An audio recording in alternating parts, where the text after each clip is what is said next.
Khan he knew, and the evidence that is being presented about Khan now is something that he does not know. So he does create a bit of that distance, and I think that is a common theme in his evidence since this morning, where he seeks to distance himself from any alleged impropriety that could not only surround IDAC, but several other individuals that he may be tied to as the probe advances from the vantage point of his testimony. Now, this particular cabal that is alleged, this is something that came out of the evidence of Vusi Shongwe, and I think it has been intimated by other generals as well. But we do see in the evidence about Khan is that he is someone who's allegedly not shy to utilize or activate, rather, let's put it that way, because those were the exact words in the WhatsApp messages, activate a counter-attack if he feels that his particular standing is under risk or threat. And it's something that is a recurring theme, allegedly, within crime intelligence. And we've seen at the very least that there is that kind of alleged pattern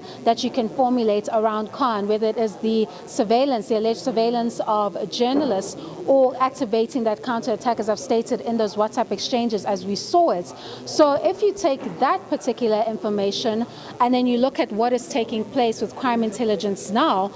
you can draw your own conclusions and connect the dots as to what is being inferred there, or at least what the Commission has to consider in terms of the IDAC conduct and what it looks like on the surface if you look at the evidence so far. And there's nothing that points to, even though Padiachi tried earlier to give credibility, or an air of credibility to the investigation by stating that he had discussed it with Lieutenant General Mkhwanazi, and Mkhwanazi knew before the arrest that the arrests were coming, and that he said that they should face their own situations. It still doesn't answer the questions that are left, or the gaps that are left about the process that they chose to follow, which really doesn't meet or engage their jurisdiction and raises questions as to what really is this about. I'm sure as the evidence advances on IDAC, particularly from the lens of this case, because this is the case that really raises all the questions about the allegations that IDAC is embroiled in, and whether or not this is an instance of a credible investigation or prosecution,